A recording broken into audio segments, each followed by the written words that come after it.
Hi, good afternoon, good morning, good evening, depending on what time zone you're in. Uh, this is our launch partners meeting. Today's date is month end. It's June 30th. Short month, but a good month. I don't have an agenda per se today because I thought, I don't think it's new things that we need to add. I think it's some refinement that we need to consider. So I would like to spend this time together looking at what's going on in real time in your experience as individuals rather than as a collective, so that we can extract something from that and see what we need to do. I'm not sure any of you on this line or those of you listening have completed an Entrepreneurs Club this month, which was the sort of the big push, the big call for the month. I'm included in that group. I mustered up an executive. That was about it. So I'm not happy with my own personal results, but I sort of had a lot of moving parts going on this month as well, not only business, but graduation stuff. But that's not an excuse. That's just reality for me. But I want to find out what's going on for you guys with respect to everything that we've talked about. So we've done a huge review collectively and over the many calls that you've experienced, from everything from the leadership calls, the launch partners calls, aligning with success calls, you name it. All these calls are very directed because they are trying to help move us along in our understanding, alignment, and acquisition of new partners. So what I'd like to do right now is sort of take stock of what's working and what's not working so that we can look at some refinement here. So I'm open to your input, your candid input, because that's what we really need right now. My phone is talking to me. Just mute this thing out here. So what we want is some pretty candid conversation here today to discuss what needs to happen. We're now into July, starts tomorrow, and that'll be the next 6 months. And the last 6 months we have for our Team Kaizen qualifications and our trip to Japan. And I know we've all made that decision that that's what we're doing. We can now reflect on that since we've had 6 months of it. And basically, and we don't really need 6 months to do that, but let's look at, take stock, if you will, of your level of activity, and decisiveness in terms of that commitment with respect to the decision for completion of a Team Kaizen by the end of this year. So if you haven't produced silvers, that means you're still 4 away. First 6 months, no silvers. That might throw you off. That might cause you to start suspecting that maybe it's not in the cards for you. So I want to hit this hard today, where you're at mentally, psychologically concerning your targets for the previous 6 months going forward. So let's go ahead and start with anyone. Let's start with not just the targets, but what have you gained that is now showing itself in terms of results? Either through let's stick to the acquisition of new partners, because we've already completed the process and the cycle for acquisition of customers. We know we can do that. So how are we doing with the acquisition of new partners? What have we learned? What have we gained? What's working? Well, Go ahead, Randy. I met a guy last night, and it just felt like I don't have any silvers this first half, but I felt like I had moved into a new place. He's top quality kind of person I do want as a partner. I now have 3 people that I believe are really the kind of people I'm looking for. And I've been looking at my list every morning. And last weekend, I had kind of an epiphany that I definitely can do this, want to do this, deserve to do it, and I want to go to Japan again.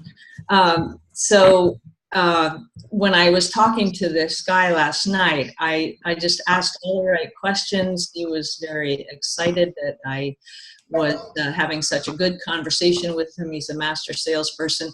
So I just felt it was validation that I'm on the right track for having the right things going on in my brain. Okay, well, that's important because I don't want to discount the fact that we have been in a realignment phase. And when you're doing that, you're dealing with all kinds of layers of conscious and subconscious issues. So I don't want to discount that sometimes it takes us a while to make those course corrections, those adjustments, and internalize them so that they start to come out with the activity. So this call is really about taking stock of where we are, recognizing what we've achieved, what we haven't achieved, so that we're not deluding ourselves, and then resetting, reconfiguring with this new understanding, with this new layer of conscious awareness. And from there, we can pivot. And I think pivot with much greater clarity, much greater strength, much greater focus, and a much higher expectation in terms of accomplishment. So with that said, what have we learned? What have we gained in terms of our acquisition of new people in the business? And by the way, I'd also like to add to that, if you have acquired some new people, what hasn't happened that you thought should have happened? I'll go next. I just, can you hear me? Hi, it's Mary Ellen. Okay, wait a second. We've got two of you on here. Mary Helen. Madeline, you're a little bit faint. Yeah, I don't have this plugged in. So Mary Helen can go next. Mary Ellen, go ahead. Let's start with you. Well, I just wanted to say that, yeah, mine is what you talked about, Mike. I've planted some seeds and I've got some partners, and those partners haven't gotten into movement as quickly as I thought they would. So now. Wait, don't jump too far ahead. Why do you feel that's the case? I don't know. Sometimes I just believe it's timing, right? And then what I feel I've done is I've launched and I've found some people, and then they've told me they're going to get into action, and so then I've pulled back maybe on that part about keep finding new people, because I had this expectation of what they told me we were going to be doing, right? So then I pulled back on that, and now I'm not doing that again. I'm going back out there and looking. Okay, I still want to dissect this a little bit more. I want the 4. So if I want the 4 new frontline silvers, I need, 20 something that say they're gonna, or whatever the numbers are. At least 12 anyway, rule of thirds. At least 12, yeah, exactly. So again, I've got to go, rather than getting the 1, 2, or 3, or 4 of them that say that they're going to, go back and look at the 12 that are going to, and then I will get that 4. Let me ask you this question though. With respect to, they say they were going to, is it possible that they were waiting on you to initiate a launch, to help initiate that action? Possibly, but again, too, I look at that as a leader, right? Walk the talk. What are you doing? And so, yeah, I did. I went back to ground zero for me. And, how do you get a retail customer? Well, how do you get a retail customer? I went back and I've done that. I've got retail customers. So I know how to do that, because that's step 1 of the business, right? Is being able to show a person that wants to do the business how to get a retail customer.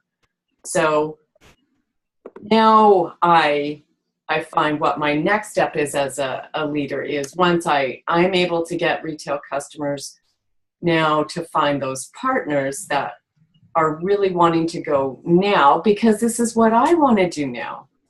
I want those 4 frontline silvers because I want to go to Japan.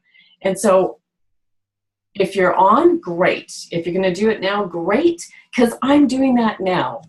I'm not waiting anymore. Is there anything missing?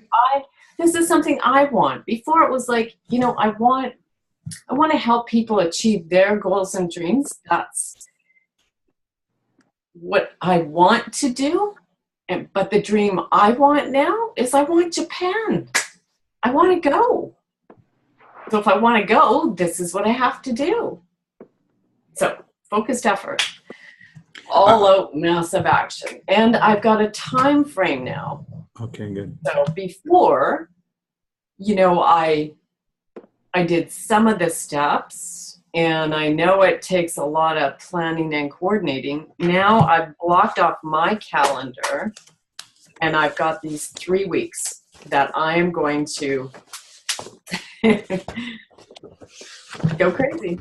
All right. Oh, absolutely. And I'm planning for that. I have, you know, a couple of partners that have said, okay, that calendar lines up with my calendar.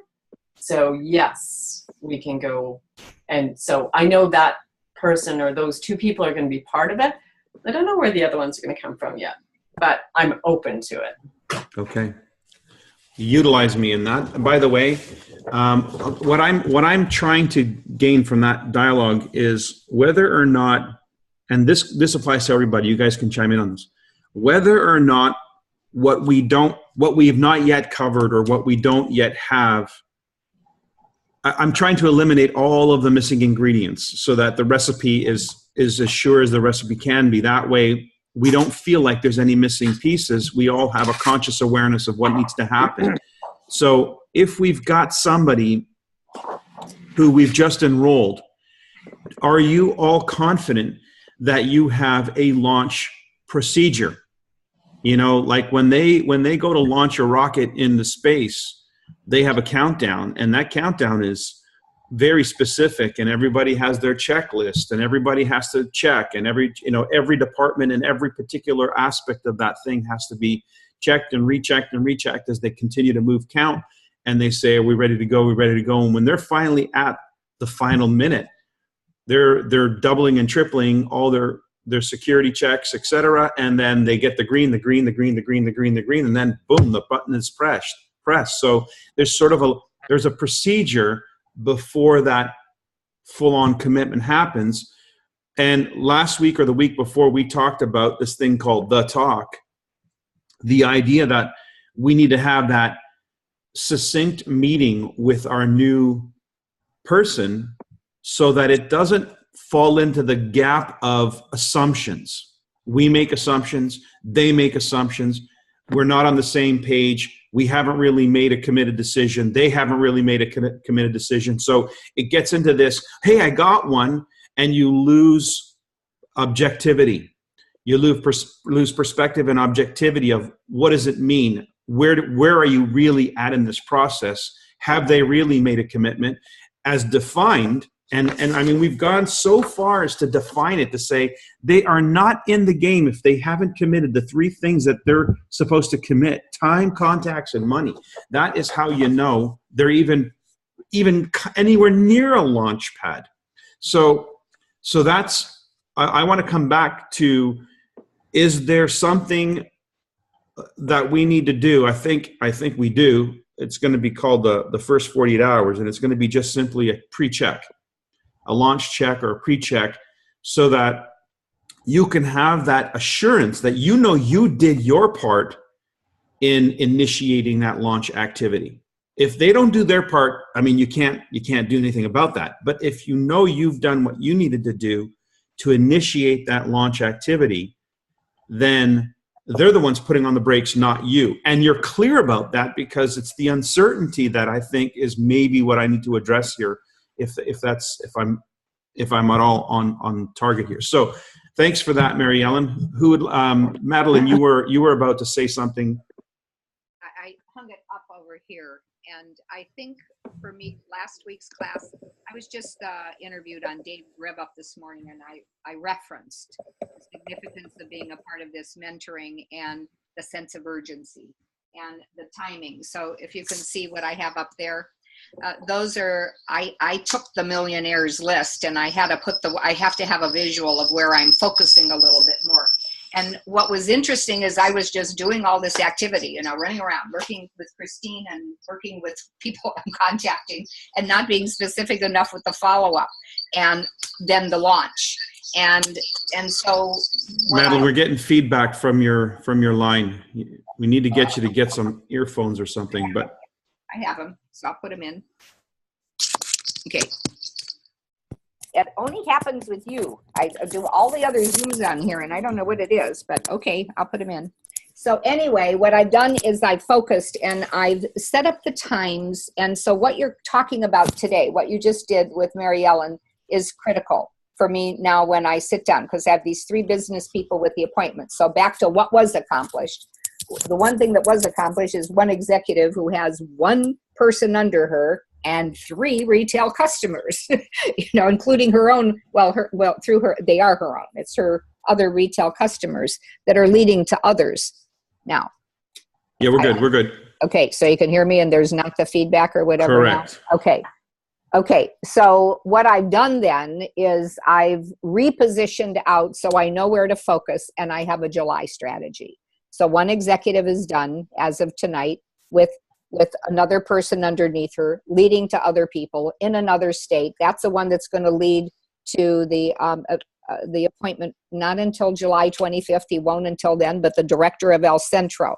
So what I feel like I have now is better use of a calendar and a plan and a sense of urgency, and picking up the speed for 1 week long whenever I launch someone else, along with the people that I'm still continuing to attract, because I'm really starting over. And that's how I'm looking at it. I'm starting over. So what I also know that we do need those retail sales, just as Mary Ellen said, people have to have other customers and that QE. One example I want to give, Mike, that I've shared with others to use is that 500 duplication. Terry brought the sister in New Jersey. The sister's 19-year-old son walked. And so I said, get your iPhone out and get onto the, and use their example, because she's going to be a 500 QE with the amount of money she's going to make. So I said, now the 3 times 3 times 3, and I took him down to whatever it is, 300 or 500, and multiplied that times $500. So now what you want to look at is, just like your mom is going to be getting $100, so can you. You become one of these with her, and that'll be another level deep. But if you just find people, because, you know, who's going to spend whatever? So they're focusing on the jewelry and the water bottles. Well, go find a bunch of those 500 that'll do that and teach them, really teach just that basic unit. Well, then they did it another iteration. And when it went into something like $30,000 a month, neither believed that. The mother had to redo the typing in of that multiplication of that amount with retail customers. And I think that's a good exercise to use to show, because we do need that hub. Then what I did say this morning on the Rev Up call, and I'm using that with everybody, emphasized it again last evening on our product showcase, is you must be a product of the product. So we do need our own stories to tell. Yes. And if you want to start with your bracelet stories and start with the selling them and building with your little S, fine. But as soon as you make that money, then you need to keep reinvesting so you have others to be able to do those product demonstrations with. And then giving those options, the retail sales model, the small business unit model, being a well-qualified, good, strong silver. You know, if you just want to do a lot of sales, that's fine. Do a lot of sales. And then if it leads to somebody else, move in those baby steps. But that it takes a bunch of those, a combination of those small business units, and to make a cluster of those, was the term I guess I used, and that can lead into the huge networks. And that we need all 3. Which are you interested in? So I do that multiplication. Right. And then which are you interested in? Where do you want to begin? And then I put my sense of urgency for them. The part of what I'm saying in my new elevator speech, I was almost ready to, kind of semi-retired. I've always mentored, did recruitment, retention, and turnover. Nothing's new from my old job.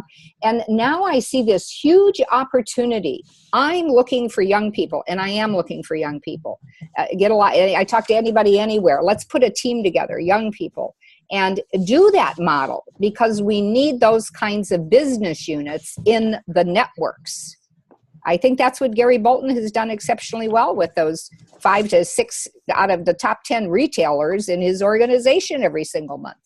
Okay, so what I'm hearing, Madeline, is how important it is to go over, I'm calling it the income calculator, the 3x3x500, so that people can start to appreciate the value of compounding through the networking model, which creates a heightened excitement and anticipation for why getting to work matters. Show me the money.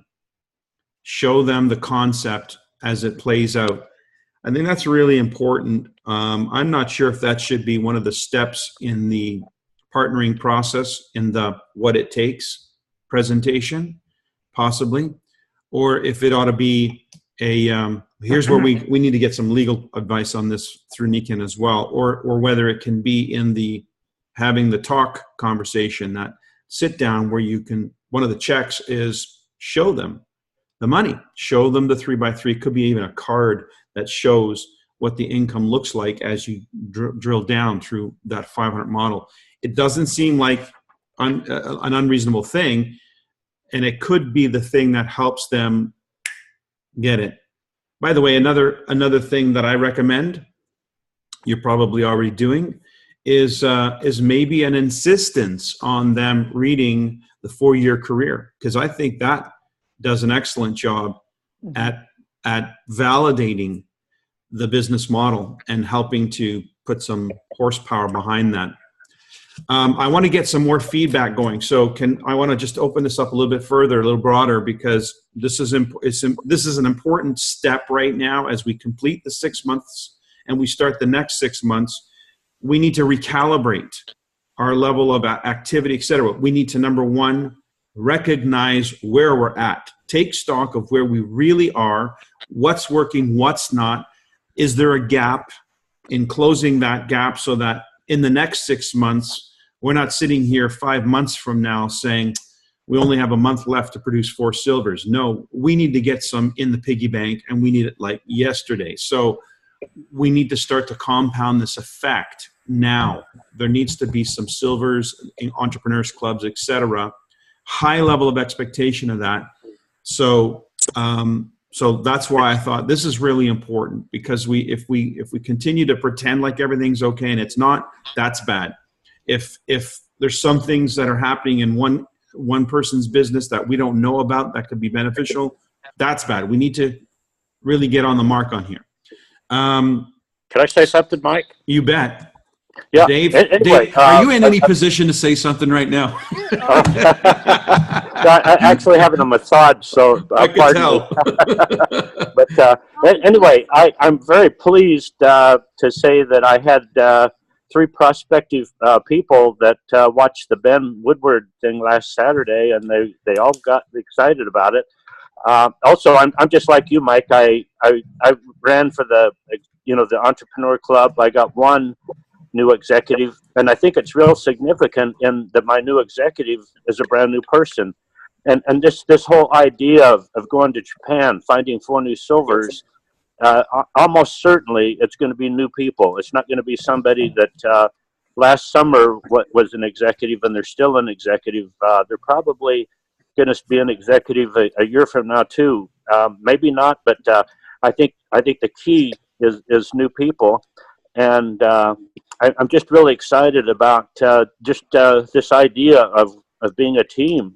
That's what makes it work. I did a 3-way with Nancy Claremont-Carr this morning with one of her new people. It was a Zoom, and oh my goodness, if you're not working with each other, it's such a powerful thing. I've been in this as long as anybody, but if I can have one of you guys help me with a new person, that's just consistently more effective than me trying to do it by myself. Another thing is that worked really good with Ben last Saturday. I want to just give you a heads up. I don't know if you've noticed, but we've got Ursula Dowd, who has an amazing story. She's going to be on the call this tomorrow, and that's 8 o'clock a.m. Pacific or 11 o'clock Eastern. So I'd really encourage you to invite people to look at that, prospects, and then Mike DiMuccio. Several people are going to be on a Zoom next Saturday, July the 8th, and let's make a run for this. It is so doable. If like Mike said, now the whole key is just the thought. Is it realistic that you could find a new person and get them to silver by the end of the year? Well, of course it is. Well, the whole key is to just do all-out massive action this month with just the campaign and enthusiasm of finding some really good people. And if you can find 4 good people, real soon, success is almost certain if you work with them and get them plugged into the team here. We really do have, I think, the very best value proposition for somebody that's interested in health and wealth, all in one beautiful package. This is the golden moment. So, and of course we want to go to Japan. So let's just do it. Let's make that decision and go find new people, because that's the answer. Clearly, excellent. Okay. Suzanne and Maggie, let's go in that order. Okay. So, to be brief, really build on what Randy said and what Mary Ellen said. I don't have any new silvers yet, but I think that I have few at this point who are new, who are in the process, who did a 3-way with Mike this past week, did a 3-way with Veronica a week or 2 before. So I think it's important to know these, the key of the 48 hours to make sure that I'm asking the correct question to launch in the correct manner and not know that it's something that I've forgotten to say or not say, to fully clarify that I know that these people are ready to start and they're ready to start now, or to move on and look for more people. So I had someone that I thought was going to progress and has not. And, I feel good that I have people in the process and that there has been work done for the first 6 months. Just hasn't come to the fruition that I thought was going to be at the end of June, but still pleased with the steps and to just create that consistent urgency. Okay. Maggie? Thanks, Suzanne. Okay, I have a group that I mentor, 6 of us, and one of those gals is breaking her 3rd silver today. And we were reflecting on that this morning on our Zoom call, and it was numbers for sure. And she started this process last October because she wanted to be Team Kaizen, and she almost made it. It was so close, but she didn't just get discouraged that she didn't. So she just continued to add people. And some are retail centers, which is fine. And she's found some leaders who are moving to silver. And she's got her 4th person already identified. And so she is so inspiring because she's inspired, she's in action, she's passionate. People pick that up. So I think we can't emphasize enough the importance of our energy and how we come across to people. Can you pause for a second, Maggie? So clearly her energy is a key factor in her ability to recruit, but there's a distinction happening here. She's not just putting people on board. She's got people going silver. Yes. There's a big gap between, oh, I signed somebody up and they're going silver, or I've got another silver. So let's close that gap. What is it that is, what is happening there? That's the information we need from the point of they get enrolled, but now they move from enrollment to action, and that action is compounding to an effect of a silver. And is that silver a 3-month silver or 1-month silver? Like, there's some information we need there, Maggie. Yeah, they're all 3-month silvers, and it's getting people into action. And I think in her case, it's because she's got so many people in the process. It's a numbers thing. So, you know, if somebody isn't producing, as is the case in my situation, the people I thought, I assumed would be silver by now, aren't moving, as you know, in the way that I would like them to, even though I feel I've done everything from the first 48 hours and 3 or 4 really effective 3 ways. We're still not getting the action there. So something is blocked, and that's, you know, that hopefully will unblock itself soon. But I put too many eggs in that basket, whereas this gal just keeps going out, and she's also really prospecting in the professional community of you know, people who are, well, she's a massage therapist, so massage therapists, chiropractors, and so on and so forth. Plus she has tons of retail. So, you know, she's got that leverage that, you know, if she needs to put a couple of 100 retail points under somebody who's really close to silver, as long as they've got skin in the game, she's able to do that as well. So it's that big picture of the numbers and having enough people moving forward at the same time, that if one drops off, it doesn't really matter. It doesn't affect her energy because she's got more people moving up to Can you put a number on that? How many people are we talking about? Is she She usually has about 60 people in the process. wow, okay. Yeah. Yeah. So she doesn't have time for people who don't want to move forward. Exactly. And, you know, we all know that in theory, right? And I was reflecting this morning back to when, you know, my team, we were breaking at least 1 silver a month when it was 20,000. Well, what was the key factor? It was sheer numbers, because I was still working full time at the time, but we had a system that worked. We didn't have the internet, but we had calls. We had going silver calls. People had to qualify for that. They had to fill out an application and qualify for that. And they had to be on a call. They had a buddy, and those buddies connected every day so that they could say, you know, what's happening and so on. So it was again building that community and that excitement that made people want to be some part of something that was greater than just the day-to-day, oh, I have to go see another person. So let me paraphrase all this. There's a pipeline. Once you understand the pipeline, it's just a matter of fill it, keep filling it, don't stop filling it. Fill, keep people moving through the pipeline. Period, end of story, because the pipeline is a process, and in that process, they develop awareness, they develop the understanding of what it takes, and they begin to initiate action through this process, this pipeline.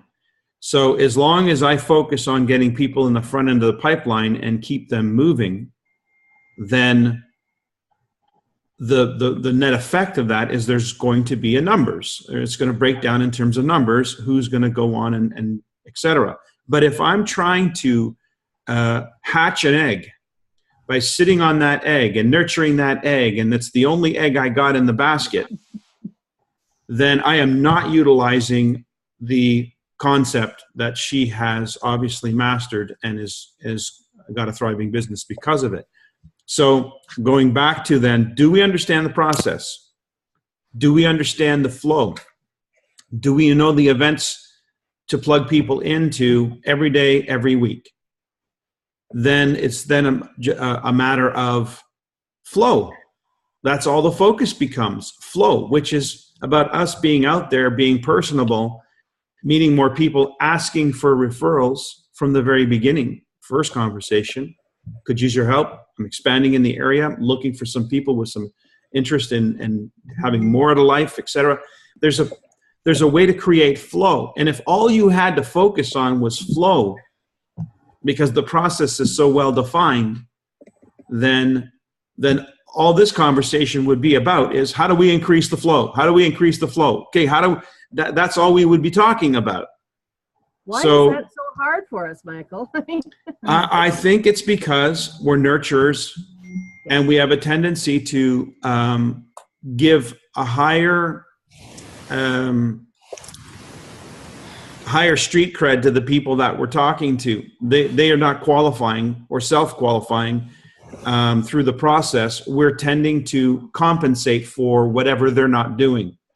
And and this comes back to, if you're confident in the process and you know you've given them the information that should spark the engine and the engine isn't sparking, then there could be some problems with the engine.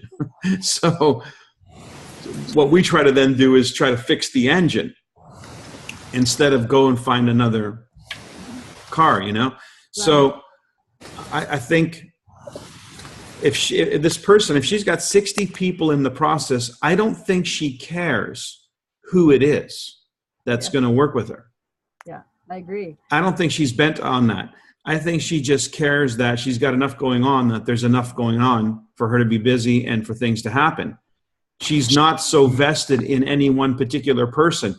And I'll give an example of how it shows up in my life and probably yours. I get on a mentoring call and I hear all about a meeting somebody had. And I met this person at a coffee shop and we talked about this and we did that and blah, blah, blah, blah, blah. And I'm like, are you kidding me? You spent the entire week on that? And that makes them feel like they've done something because they had a meeting and they can detail every detail of that interaction. And I'm like, this is a waste of everybody's time. We don't need to know that. That's your business. We don't need to know that. What we need to know is what's relevant about that. How many new seniors this month? How many or executives or how many customers or whatever? It's the nature of the conversation we're entertaining. Right. In my group, Michael, we've switched our morning check-in to not what I did, blah, blah, blah, the coffee shop thing. It's what did you learn yesterday?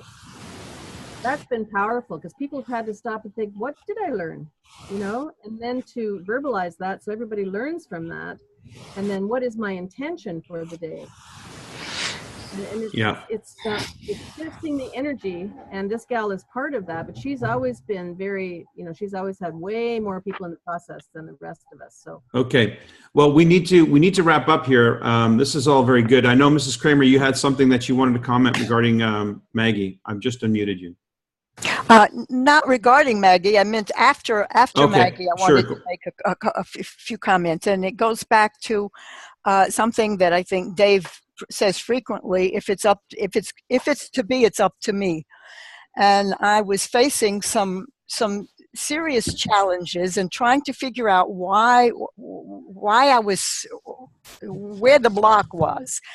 And then I went to your thing about the law of attraction, and I realized that some of my frustrations with certain realities were actually in the way, very much in the way, and I was I had to figure out how to get past those things and reframe them and stop being so scattered.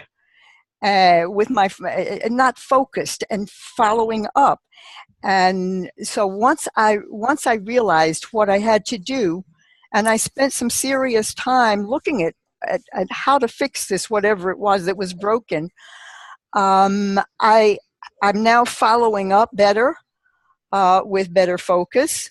The networking, the Orthodox Jewish Chamber of Commerce event that I went to a few weeks ago was very successful, and I got a lot of very good leads from there. I did not take any business cards. I collected their business cards, and I did follow up. There is something that I learned in one of the webinars, many webinars that I watched, trying to figure this out, and it says, what is the one thing that I can do, the one thing I can do that will make everything else either easier or unnecessary. The one thing I can do that'll make everything else easier or unnecessary. So I identified that for me, and it's not going to be the same for everybody. And that also has helped me a lot. And just staying plugged in to these calls, to yours, to Madeline, to Randy's, to all of the different things, and to Ben especially, all of these things have come together to keep me in there and and give me that hope and that determination to support that determination to do what I have to do to get it done, regardless of the special challenges that I have in my own community. Okay, excellent. Guys, thank you. This is probably a conversation we want to carry forward. I'll probably bring this in. Could I say one thing real quick, Mike? One sec, Dave. I'm gonna probably carry this conversation forward into the Aligning with Success call, because I think there's still some dialogue that has to happen. But the takeaway that I'm going to take from this is flow. I think we have process pretty much nailed down, maybe a few little things here and there, like the first 40 hours, the checklist or something like that. But I think flow is, because this person, Maggie, that you're talking about, I'm sure they don't have anything any different than we do in terms of tools or access to information. What they have is flow working in their favor. Go ahead, Dave. Just real quick, you mentioned the 4-Year Career, which I believe is essential reading. It's such an amazing book. And I just had lunch with Richard Brooke, and we're going to meet up next week, do a short interview with just the philosophy and strategy of what the 4 Career is. And then he's going to give a special promotion to our book, 10 books for $20. So that will be forthcoming. 10 books for $20. That's great. Hey, Dave, maybe he might consider jumping in on each of our calls and having a little bit of a dialogue. I'm certainly open to a conversation with him as well. I'll bet he would. Yeah. Let's do that. Okay. Mention that to him, that I host a call on Monday nights at 9 Eastern. I'd be happy to have him. Okay. All right. Well, guys, again, I think I'm going to take away from this one, flow. That's the one thing that stood out in this conversation for me that could help us overcome whatever shortcomings we may be having. Because if you're so busy dealing with flow, then the little things aren't so big. You know what I mean? The biggest problem you have is how to deal with all the people. That's a good problem. So I know, Dave, that's one that you've always talked about. So I would like to suggest this. You put your thinking cap on over this long weekend and you ask yourself, how do I increase flow? How can I increase flow for me and the people that I'm working with? How can we increase flow? This goes back to the idea of flipping those cards. How fast do you want to flip through those cards? And if flipping through those cards includes a replacement card, then you can increase the flow very, very effortlessly. Let me repeat that.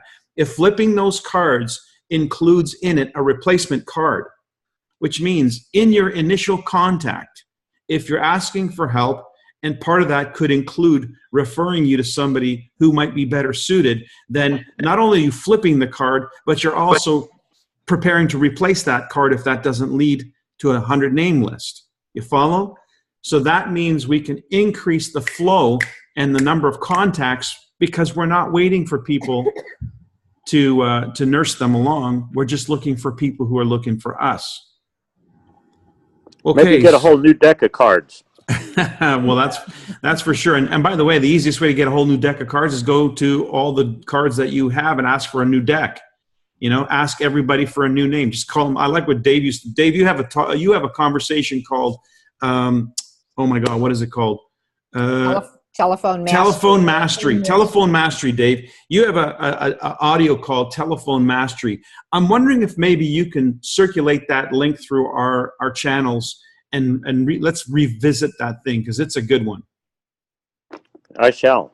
All right. Everybody have a fantastic weekend. Happy July 1st. Or to the Canadians, happy July 4th. To the Americans, and have a great month end. There's still plenty of time to get stuff done. Let's get it done. Thanks. Thank you. Thank you. Thanks, Mike, and everyone.